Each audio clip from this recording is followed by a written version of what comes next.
Hi friend, my self PM sir, director of योद्धा institute और NEET की बात में आप सभी का बहुत बहुत स्वागत है। तो हमारा जो चैप्टर चल रहा है किंगडम एनिमलिया, इसका एक 5 नंबर का वीडियो बनने जा रहा है और इस 5 नंबर के वीडियो में हम स्टडी करने वाले हैं फाइलम टिनोफोरा। बात क्लियर रखने, तो फाइलम टिनोफोरा ये 3 नंबर का फाइलम होता है। पहला नंबर का फाइलम कौन सा था? Phylum Porifera. 2 नंबर का कौन सा था? Phylum Cnidaria. 3 नंबर का कौन सा है? Phylum Ctenophora. तो let's start the phylum Ctenophora. देखना, फाइलम टिनोफोरा एक बहुत ही छोटा फाइलम है और इसको हम बस 15 मिनट के अंदर अंदर खत्म करेंगे। उसके बाद इसके अंदर की सभी जो इंफॉर्मेशन है 15 मिनट के आपके फिंगर टिप पे होगी। तो बस आपको ध्यान देना है, अच्छी तरह से कंसंट्रेट करना है और जो कुछ यहाँ बताया जाएगा वो पॉइंट आपको नोट करने हैं। तो 15 मिनट के अंदर आपका पूरा टिनोफोरा का कंसेप्ट फिंगर टिप पे आएगा और इसके ऊपर कैसे क्वेश्चन किए जाते हैं ये भी हम लास्ट में थोड़े बहुत डिस्कस करेंगे। चलो, हर फाइलम का हमने क्या किया था? एक क्राइटेरिया डिसाइड किया था, जैसे कि हम उस हर फाइलम को क्या करते हैं? डिवाइड करने का ट्राई करते हैं। तो अपने क्राइटेरिया में सबसे पहला क्या था बताओ? हैबिट। सबसे पहला क्राइटेरिया कौन सा होता है? हैबिट। तो देखना, हैबिट मतलब क्या? वो ऑर्गेनिज्म किस हैबिट में रहेंगे। हमें पता है 3 हैबिट होते हैं, हमने 3 हैबिट माने हैं। नंबर 1 इज द टेरेस्टेरियल, मतलब जो एनिमल लैंड पे रहेंगे। दूसरा होता है एक्वेटिक, जो एनिमल वाटर बॉडी में रहेंगे। और तीसरा क्या होता है? एरियल, जो एनिमल वहां पे फ्लाई करेंगे, मतलब हवा में रहेंगे। ये जो होते हैं ये हमें कहां मिलते हैं? ये मिलेंगे आपको एक्वेटिक बॉडी में, मतलब इनका हैबिट क्या हो गया? एक्वेटिक। बताओ एक बार क्या हो गया? एक्वेटिक। बताओ एक बार क्या हो गया? एक्वेटिक। इनका हैबिट क्या है? एक्वेटिक। दूसरा क्राइटेरिया होता है हैबिटेट। क्या होता है? बताओ एक बार, हैबिटेट। तो इनका जो हैबिटेट है मतलब क्या? वो एक्चुअली कहां मिलेंगे? हमें पता है एक्वेटिक हैबिट में 2 हैबिटेट होते हैं। Number 1 is the marine water और दूसरा क्या होता है? Fresh water animal. मतलब अगर कोई एनिमल आपको सी वाटर बॉडी में मिलेगा तो उसका हैबिट क्या होगा? हैबिटेट क्या होगा? बताओ एक बार, मराइन। और अगर कोई आपको फ्रेश वाटर में मिलेगा तो उसे क्या कहोगे? Fresh water animal. आपको ये जो टिनोफोरा है, ये टिनोफोरा के सब एनिमल आपको कहां पे मिलेंगे? ओनली मराइन वाटर में। मतलब ये क्या हो गए? Exclusively marine. Exclusively marine. बताओ एक बार, ये क्या होते हैं? Exclusively marine. ये एक्सक्लूसिवली मराइन होते हैं क्योंकि आपको ये कहां पे देखने को मिल सकते हैं? ओनली मराइन वाटर में। उसके बाद का क्राइटेरिया क्या था? बताओ एक बार, बॉडी ऑर्गेनाइजेशन। क्या था बताओ?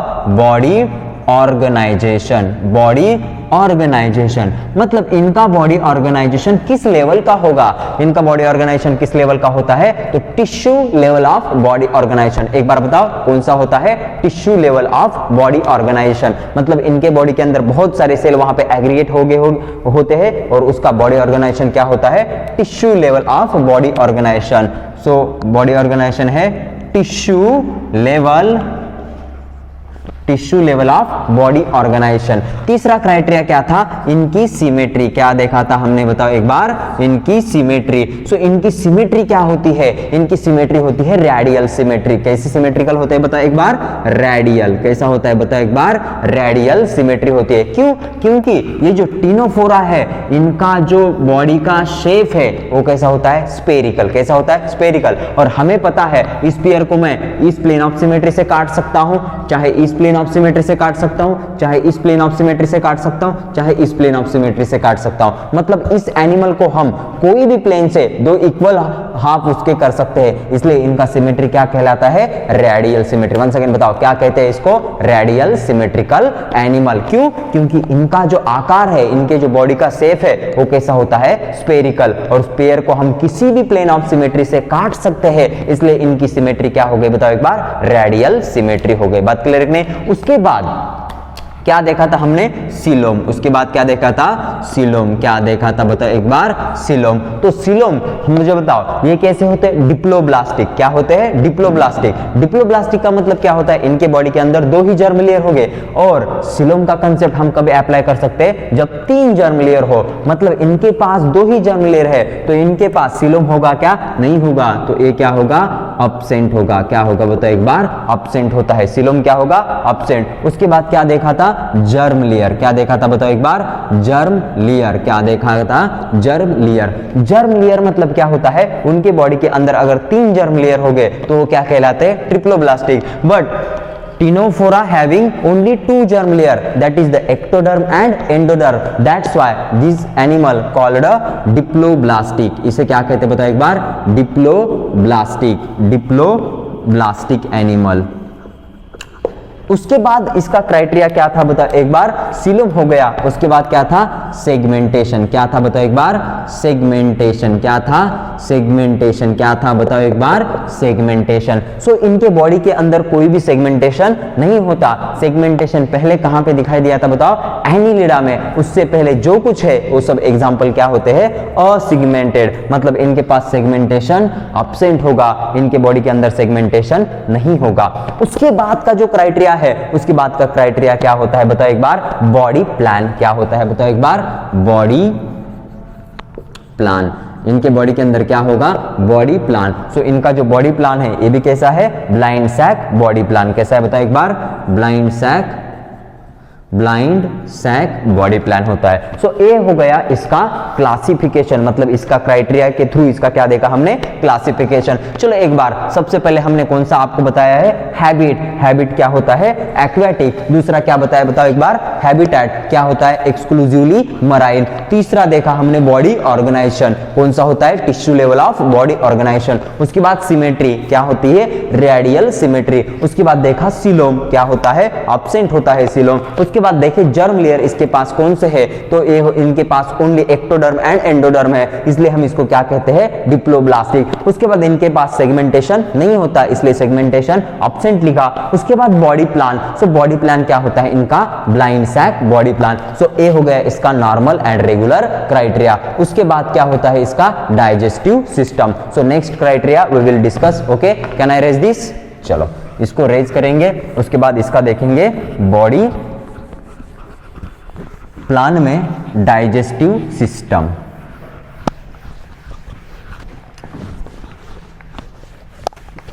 ओके चलो अब देखेंगे इनके। चलो तो ये नॉर्मल क्राइटेरिया हो जाने के बाद हम क्या देखेंगे? इसका डाइजेशन कैसे होता है। सो डाइजेशन, डाइजेशन देखना इनके बॉडी के अंदर ओनली टिश्यू है, मतलब कोई ऑर्गन फॉर्म हुए है क्या? बिल्कुल ऑर्गन कोई फॉर्म नहीं हुआ। अगर ऑर्गन फॉर्म नहीं होगा तो यहाँ पे डाइजेस्टिव सिस्टम बनेगा क्या? नहीं बनेगा। लेकिन मुझे बताओ इनके बॉडी के अंदर मेटाबॉलिज्म तो चलेगा, मतलब डाइजेशन तो होना चाहिए। जो फूड पार्टिकल वो बॉडी के अंदर लेंगे उसका क्या करना पड़ेगा? डाइजेशन तो करना पड़ेगा। इसका मतलब क्या है? इनके बॉडी के अंदर डाइजेशन होगा लेकिन डाइजेस्टिव सिस्टम एब्सेंट रहेगा, मतलब प्रिमिटिव लेवल का डाइजेशन होगा। सो इनके बॉडी के अंदर डाइजेशन कैसे होता है? Extra cellular. कैसे होता है? Extra cellular as well as intra cellular. Extra cellular as well as intra cellular, as well as intra cellular. मतलब अगर इनके बॉडी के अंदर टिश्यू है तो क्या होगा? ये समझो ऐसे बहुत सारे सेल है। ये क्या है बताओ? ऐसे बहुत सारे सेल हो गए। टिश्यू लेवल ऑफ ऑर्गेनाइजेशन मतलब क्या होता है? बहुत सारे सेल हो गए। मतलब फूड पार्टिकल आने के बाद कुछ डाइजेशन, समझो ये फूड पार्टिकल है, इसका कुछ डाइजेशन सेल के आउटसाइड कंप्लीट होगा, मतलब उसे क्या कहेंगे? Extra cellular. और उसके बाद कुछ डाइजेशन इसका सेल के अंदर कंप्लीट होगा तो उसे क्या कहेंगे हम? Intra cellular. इंट्रा का मतलब होता है इनसाइड, सेल्यूलर मतलब सेल, मतलब सेल के इनसाइड अगर डाइजेशन होता हो तो उसे हम क्या कहेंगे? Intracellular digestion. अगर सेल के बाहर डाइजेशन कंप्लीट होता हो तो उसे क्या कहेंगे? Extra cellular digestion. सो इनके बॉडी के अंदर दोनों टाइप का डाइजेशन होता है, extra cellular as well as intracellular digestion. उसके बाद देखेंगे इनकी रिप्रोडक्टिव सिस्टम। क्या देखेंगे? इनका रिप्रोडक्शन। अब मुझे बताओ इनके बॉडी के अंदर कोई ऑर्गन है क्या? नहीं है। ऑर्गन नहीं मतलब ऑर्गन सिस्टम होगा क्या? नहीं होगा। अगर ऑर्गन सिस्टम नहीं होगा तो रिप्रोडक्टिव सिस्टम होगा क्या? नहीं होगा। लेकिन मुझे बताओ रिप्रोडक्शन करेंगे कि नहीं करेंगे? यस, क्योंकि रिप्रोडक्शन क्या होता है? लिविंग ऑर्गेनिज्म का कैरेक्टरिस्टिक्स फीचर है। मतलब हर लिविंग ऑर्गेनिज्म उसके लाइफ में क्या करने के लिए आया है? रिप्रोडक्शन। बात क्लियर में? मतलब हर ऑर्गेनिज्म का मेन पर्पस क्या होता है? Reproduction. Every living organism struggle for reproduction only. बात क्लियर में? ये जो सब ये जो सब कुछ स्ट्रगल चल रहा है, मतलब तुम्हारा मेरा आप सभी का जो स्ट्रगल चल रहा है, हर इंसान पढ़ाई कर रहा है, डिग्री हासिल करनी है, एमबीबीएस को लगना है, ये क्या है? स्ट्रगल है। अल्टीमेट टारगेट क्या है भाई? रिप्रोडक्शन तो है। बात क्लियर कि नहीं? हर कोई यहाँ पे ट्राई कर रहा है, किसके लिए? रिप्रोडक्शन के लिए। मतलब ये भी क्या ट्राई करेंगे? रिप्रोडक्शन के लिए ट्राई करेंगे। कोई बात नहीं, दिल में लड्डू फूट रहे तो पहले मेहनत करो, ट्राई करो, उसके बाद आपका रिप्रोडक्शन हो जाएगा। चलो बताओ, मतलब रिप्रोडक्शन सिस्टम तो नहीं होगा लेकिन प्रिमिटिव लेवल का रिप्रोडक्शन होगा। तो इनके बॉडी के अंदर रिप्रोडक्शन कैसे होता है बताओ एक बार? सेक्सुअल रिप्रोडक्शन होता है। सो रिप्रोडक्शन कैसे होता है बताओ एक बार? Sexual reproduction, sexual reproduction only, sexual reproduction only, sexual reproduction only. बात क्लियर कि नहीं? इनके बॉडी के अंदर जो रिप्रोडक्शन होगा वो कैसे होता है? Sexual reproduction. उसके बाद देखेंगे इनका फर्टिलाइजेशन। क्या देखेंगे बताओ एक बार? फर्टिलाइजेशन। क्या देखेंगे? फर्टिलाइजेशन। अब आपको पता चलना चाहिए, अगर सेक्सुअल रिप्रोडक्शन है बॉडी के अंदर, अगर कोई भी लिविंग ऑर्गेनिज्म के बॉडी के अंदर अगर सेक्सुअल रिप्रोडक्शन होता हो तो सेक्सुअल रिप्रोडक्शन का पहला स्टेप क्या होता है? गैमेटोजेनेसिस। मतलब क्या होंगे? गैमेट फॉर्म हो गए। गैमेट फॉर्म हो गए तो दूसरा स्टेप क्या होता है? Fusion of gamete. मतलब उसे ही क्या कहते हैं? Fertilisation. So what is mean by fertilisation? Fusion of male and female gamete, उसे क्या कहते हैं? फर्टिलाइजेशन। अब देखना, फर्टिलाइजेशन दो टाइप का हो सकता है। एक तो एक्सटर्नल फर्टिलाइजेशन होगा या इंटरनल फर्टिलाइजेशन। मतलब गैमेट अगर बॉडी के अंदर फ्यूज होते होंगे तो उसे क्या कहेंगे? Internal fertilisation. अगर गैमेट का फ्यूजन बॉडी के बाहर होता हो तो उसे क्या कहेंगे? External fertilisation. सो इनके अंदर जो फर्टिलाइजेशन होता है वो कैसे होता है बताओ एक बार? एक्सटर्नल। कैसे होता है?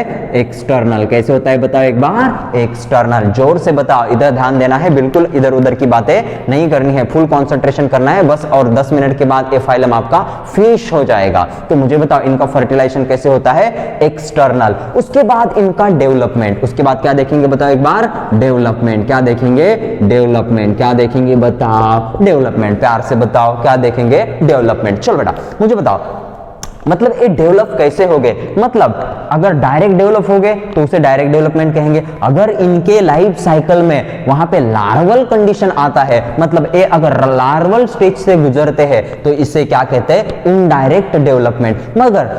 मगर हमारे बॉडी में ऐसा कोई लार्वल स्टेज होता है क्या? नहीं, इसलिए हमारा डेवलपमेंट क्या होता है? Direct development. लेकिन इनके बॉडी के अंदर लार्वल स्टेज आएगा तो इनका डेवलपमेंट कैसे होगा बताओ एक बार? डायरेक्ट या इनडायरेक्ट? Indirect development. क्या होगा? Indirect development. क्या होगा? Indirect development. Indirect development. Indirect development. बात क्लियर करने तो बताओ एक बार, इनका रिप्रोडक्शन कैसे होता है? सेक्सुअल रिप्रोडक्शन होता है। इनके बॉडी के अंदर फर्टिलाइजेशन कैसा है? एक्सटर्नल टाइप का फर्टिलाइजेशन है। उसके बाद इनका डेवलपमेंट कैसे होता है? इनडायरेक्ट डेवलपमेंट होता है। बात क्लियर करने। सो ये क्या हो गए? इसके पॉइंट हो गए। उसके बाद का जो पॉइंट आएगा वो होगा नोट पॉइंट या फिर फीचर पॉइंट। देखना बेटा, फीचर पॉइंट पे आपको बहुत ज्यादा कंसंट्रेशन करना है। क्यों? क्योंकि फीचर पॉइंट मतलब क्या होता है? वो पॉइंट उसी फाइलम के अंदर आपको देखने को मिलेंगे। मतलब एग्जामिनर ज्यादा फोकस किसके ऊपर करेगा? नोट पॉइंट के ऊपर, मतलब उस फाइलम के फीचर पॉइंट के ऊपर। अब तक जितनी भी नीट की कॉम्पिटिटिव एग्जाम है उसके अंदर ज्यादा से ज्यादा क्या पूछने का ट्राई किया है? उसका फीचर पॉइंट। बात क्लियर रखने, क्योंकि उस फाइलम से अगर कोई क्वेश्चन बनाने का पर्पस है तो वो चेक करेंगे स्टूडेंट को उसका फीचर पता है या नहीं है। तो इसके वजह से जो फीचर पॉइंट है उसके ऊपर ही ज्यादा से ज्यादा क्वेश्चन पूछना ट्राई करेगा examiner. So let's start the feature point of Ctenophora. तो चलो बेटा लास्ट में देखेंगे इसके फीचर पॉइंट्स। मतलब आप सभी की पूरी बातें हो गई है, सब बातें डिस्कस करने के बाद लास्ट में क्या देखेंगे? फीचर पॉइंट्स, या फिर हम उसको एज अ नोट पॉइंट भी लिख सकते हैं। नोट पॉइंट मतलब एग्जामिनर जो है यहां से ही ज्यादा से ज्यादा क्वेश्चन करने का ट्राई करेगा। सो इनका जो फर्स्ट नोट पॉइंट है, मुझे बताओ, मैंने अभी आपको बताया था इसका शेप कैसा होता है? स्पेरिकल होता है। और ये कहां पे रहते हैं? सी में। इसको क्या कहा जाता है? Sea walnut. क्या कहा जाता है इसको? Sea walnut. तो पहला नोट पॉइंट हम लिख सकते हैं, commonly they are called sea walnuts. क्या कहते हैं इसको? सी वॉलनट्स, या फिर कॉम जेलीज। क्या कहते हैं इसको? Comb jellies, comb jellies. इसको कॉमनली क्या कहते हैं? सी वॉलनट या फिर कॉम जेलीज। अब इसको कॉम जेली क्यों कहा जाता है ये भी मैं आपको बताऊंगा। दूसरा जो नोट पॉइंट है हम इसका लिख सकते हैं कि इनके पास क्या होता है? कॉम्प्लेट्स होते हैं। इनके पास क्या होते हैं बताओ एक बार? कॉम्प्लेट्स। मतलब इनका जो शेप है वो ए कैसा होता है बताओ? स्पेरिकल शेप होता है। मतलब ए होगा स्पेरिकल शेप, ये यहाँ पे ऐसा एंटीना टाइप कुछ तो होता है। और उसके बाद क्या होगा? इनके पास ए समझो इसकी कैविटी है, इसके बाद ए क्या है? इसके कॉम्प्लेट्स है। बताओ एक बार, इसे नाम क्या है? कॉम्प्लेट्स। और ये कॉम्प्लेट्स कितने होते हैं? 8 कॉम्प्लेट्स। सो दे have 8 comb plates and this comb plates help for the locomotion. वो किसके लिए हेल्प करते हैं? लोकोमोशन के लिए। 1 2 3 4 5 6 7 और 1 8। तो बताओ ये जो यहाँ पे मैंने ग्रीन कलर में आपको बताया है ये क्या है? कॉम्प्लेट्स है। और ये जो कॉम्प्लेट्स है इसका काम क्या होता है? इस टीनोफोरा को लोकोमोशन में मदद करना। इसका काम क्या होता है? इस टीनोफोरा को लोकोमोशन में मदद करना। मतलब समझो एक टीनोफोरा यहाँ पर है, यहाँ से उसको यहाँ जाना है तो मतलब उसको लोकोमोशन करना है। सो लोकोमोशन करने के लिए कौन हेल्प करता है? कॉम्प्लेट्स। सो इसके पास कितने कॉम्प्लेट्स होते हैं बताओ एक बार? 8 कॉम्प्लेट्स। 8 कॉम्प्लेट्स। बताओ एक बार कितने कॉम्प्लेट्स होते हैं इसके पास? 8 कॉम्प्लेट्स। 8 कॉम्प्लेट्स होते हैं जो कि उसको किस में मदद करते हैं? लोकोमोशन में। तीसरा जो नोट पॉइंट है, ये तीसरा नोट पॉइंट है बेटा इसका, इनके पास स्टैटोसिस्ट्स होता है। क्या होता है बताओ एक बार? स्टैटोसिस्ट्स। देखना, स्टैटो का मतलब होता है बैलेंस। स्टैटो का मतलब क्या होता है? बैलेंस। जैसे हम ह्यूमन है, हमारे ह्यूमन बीइंग में क्या होता है? हमारा जो ईयर है, ईयर ऑसिकल के अंदर जो वहां पे कॉक्लियर बोन होता है, कॉक्लियर बोन के अंदर क्या होते हैं? स्टैटोसिस्ट्स होते हैं। मतलब समझो मैं ऐसा इधर गिर रहा हूं तो मुझे गिरने से बचाने के लिए हमारे बॉडी के अंदर बैलेंसिंग ऑर्गन होता है। मतलब कुछ बैलेंसिंग सेल होते हैं जो हमारे बॉडी का बैलेंस करते हैं। वैसे इसके बॉडी के अंदर एक बैलेंसिंग सेल होता है, उसे क्या कहते हैं? स्टैटोसिस्ट। क्या कहते हैं बताओ एक बार? स्टैटोसिस्ट। और स्टैटोसिस्ट का काम क्या होता है? बैलेंस करना। क्या करना? बैलेंस करना। बताओ एक बार क्या करना? बैलेंस करना। मतलब इस टीनोफोरा के बॉडी का बैलेंस मेंटेन करने के लिए उसके पास क्या होता है? स्टैटोसिट्स होता है। और स्टैटोसिट्स क्या करता है? उसके बॉडी का बैलेंस बनाए रखता है। अब देखना, जनरली ये जो स्टैटोसिट्स मतलब स्टैटो ऑर्गन कहां पे रहते हैं? लिविंग ऑर्गेनिज्म के। मतलब ये जो है बॉडी का समझो ये क्या है? Oral cavity. और ये क्या है? ईयर। मतलब जनरली अपने सिफेलिक रीजन में, मतलब ब्रेन का पोर्शन या फिर हेड रीजन के पास क्या होता है? अपना स्टैटोसिट्स होता है। लेकिन ये टीनोफोरा ऐसा एक एनिमल है जिसका ये स्टैटोसिट्स कहां पे रहता है? उसके माउथ कैविटी के अपोजिट में। कहां पे रहता है? माउथ कैविटी के अपोजिट में। समझो इस टीनोफोरा की माउथ कैविटी यहां पर है। समझो कहां पर है? यहां पर है। तो ये जो स्टैटोसिट्स होगा वो कहां पर रहेगा? उसके एग्जैक्ट अपोजिट साइड पे होगा। बात क्लियर नहीं? सो ये भी इसका एक नोट पॉइंट बन सकता है। मतलब मुझे बताओ इसके फीचर पॉइंट या नोट पॉइंट कितने हैं? 3 ही हो सकते हैं। Number 1 is they are commonly called sea walnut या फिर कॉम जेलीज। दूसरा नोट पॉइंट क्या है? They have 8 comb plates and this comb plates help for the locomotion. वो उसके लोकोमोशन के लिए क्या करते हैं? यूज करते हैं या फिर उसके लोकोमोशन में हेल्प करते हैं। तीसरा नोट पॉइंट क्या बताया मैंने आपको कि दे हैव स्टैटोसिट्स। स्टैटोसिट्स का मतलब क्या होता है? एक ऐसा ऑर्गन होता है, एक ऐसा ऑर्गन तो नहीं होगा क्योंकि इनका टिश्यू लेवल ऑफ ऑर्गेनाइजेशन है, एक ऐसा छोटा सा प्रिमिटिव लेवल का स्टैटोसिट स्ट्रक्चर होगा जो कि उसके बॉडी का बैलेंस बनाने में। ओके, तो ये हो गया इसका स्टैटोसिट्स एट द लास्ट। ओके, चलो इसके मैंने आपको नोट पॉइंट कितने बताए थे बताओ एक बार? 3 नोट पॉइंट है। कौन सा? Sea walnuts. They commonly called sea walnuts. उसके बाद क्या है? They have 8 comb plates and statocysts is the balancing structure which is present at the opposite side. इसको बैलेंसिंग ऑर्गन नहीं, बैलेंसिंग स्ट्रक्चर कह सकते हो। Okay, balancing structure. अब देखना लास्ट नोट पॉइंट जो है, इसका लास्ट नोट पॉइंट क्या है? They have one property that is the bioluminescence. ये प्रॉपर्टी एक ही ऐसा फाइलम है जिसके अंदर आपको दिखाई देगी। क्या है वो? बायोल्यूमिनेसेंस। क्या है बताओ एक बार?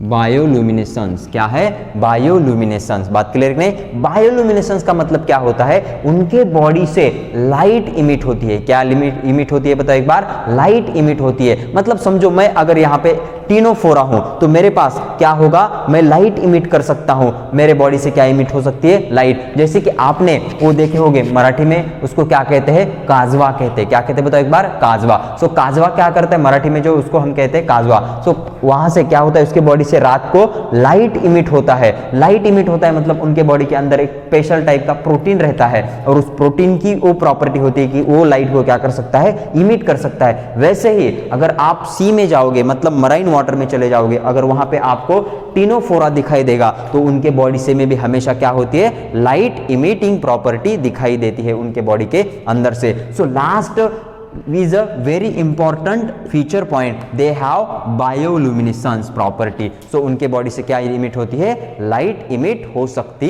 है। सो ये हो गए इसके 4 फीचर पॉइंट। पहला फीचर पॉइंट क्या है? दे कॉमनली कॉल्ड सी वॉलनट्स या फिर कॉम जेली। उसके बाद दे हैव 8 कॉम्प्लेट्स। उसके बाद क्या? They have balancing structure that is the statocysts. और लास्ट में क्या है? बायोल्यूमिनेसेंस। मतलब उनके बॉडी से क्या इमिट होता है? क्या इमिट होता है? क्या इमिट होता है बताओ एक बार? लाइट इमिट होती है। लास्ट में देखेंगे इसके एग्जांपल्स। क्या देखेंगे बताओ एक बार? एग्जांपल्स। ओके चलो बेटा, लास्ट का जो पॉइंट है इसका एग्जांपल्स। सो आपको एग्जांपल्स है, इसके एग्जांपल अकॉर्डिंग टू एनसीईआरटी 2 ही एग्जांपल बताए हैं। नंबर 1 इज द टिनोप्लाना और दूसरा क्या होता है? प्लूरोब्रैचिया। नंबर 1 इज द टिनोप्लाना और दूसरा क्या है बताओ एक बार? प्लूरोब्रैचिया। पहला है टिनोप्लाना। देखो जो टिनोप्लाना है ये किसका एग्जांपल है? टिनोफोरा का। और दूसरा क्या है? प्लूरोब्रैचिया। देखो प्लूरोब्रैचिया मैं आपको यहाँ पे दिखाई दूंगा, स्टिकर में आप देख सकते हो प्लूरोब्रैचिया। तो देखो प्लूरोब्रैचिया ए मराइन वाटर से मैंने ला दिया, यहाँ पे लाया और देखो ए लाने के बाद ए एग्जाम्पल आपके सामने दिखाई दे रहा है। ये क्या है बताओ एक बार? प्लूरोब्रैचिया। सो देखो प्लूरोब्रैचिया के बॉडी में आप देख सकते हो उसकी वो स्पेरिकल बॉडी है और स्पेरिकल बॉडी से 8 कॉम्प्लेट्स है जो कि उसको लोकोमोशन में मदद करेंगे। देखो इसका आकार कैसा है, मतलब शेप कैसा है? स्पेरिकल है। और स्पेरिकल शेप के अंदर आप देख सकते हो वो जो क्या है? कॉम्प्लेट्स है। कितने हैं एक बार ट्राई करो? 1 2 3 4 5 6 7 8 कॉम्प्लेट्स है। सो इसे कहते हैं प्लूरोब्रैचिया या फिर commonly called the comb jellies. So इसके साथ हम ये फाइलम जिसका नाम था टिनोफोरा, इसकी कहानी यहीं पे खत्म करते हैं। और आप इसका बहुत अच्छी तरह से स्टडी करना है। इसके बाद आपको कोई भी कॉम्पिटिटिव एग्जाम में आया हुआ क्वेश्चन इस पोर्शन से आप बिल्कुल कर सकते हो। तो ऐसे हमारे वीडियो देखते रहो और देखते रहो हमारा यूट्यूब चैनल, और लाइक करो, सब्सक्राइब करो, कमेंट करो और देखना मत भूलो नीट की बात। Thank you.